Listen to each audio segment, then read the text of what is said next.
The U.S. Postal Service is signing an agreement with the Department of Government Efficiency and the General Services Administration. The Postmaster General says that could save billions in taxpayer dollars. Fox's Jeff Flock is in Pennsylvania with more.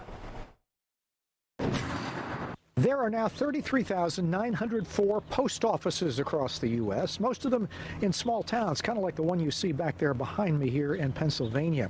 You know, the Postal Service, not under the direct control of the administration, has its own plan for cutting costs, perhaps cutting jobs, but up until now has been outside the purview of the Department of Government Efficiency. But that is all changing.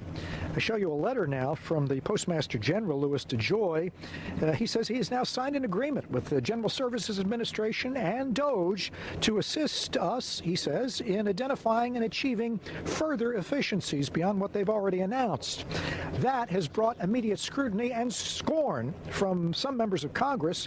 The Democratic congressman from Virginia, Gerald Connolly, saying the only thing worse for the Postal Service than DeJoy's Delivering for America plan is turning the service over to Elon Musk and DOGE so they can, quote, undermine it, privatize it, and then profit off Americans' loss. This capitulation will have catastrophic consequences for all Americans. Fact is, the Postal Service does employ a huge workforce, 635,000 workers at last count, but it also does a lot of work, delivering mail 6 days a week to 165 million addresses, both commercial and private. All of that cost them about $10 billion more than they made last year.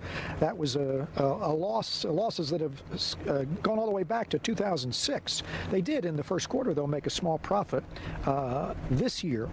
That said, the National Association of Letter Carriers says, you know, maybe we shouldn't think of the Postal Service as something that needs to make a profit, but maybe it's really not a business as much as it is a service.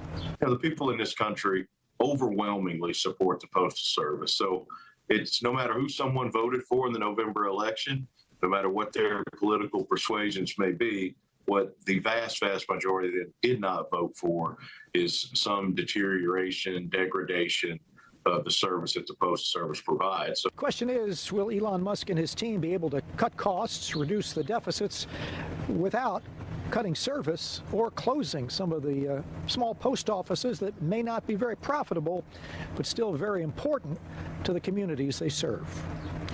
In Bernathen, Pennsylvania, I'm Jeff Flock with the Fox Business Network.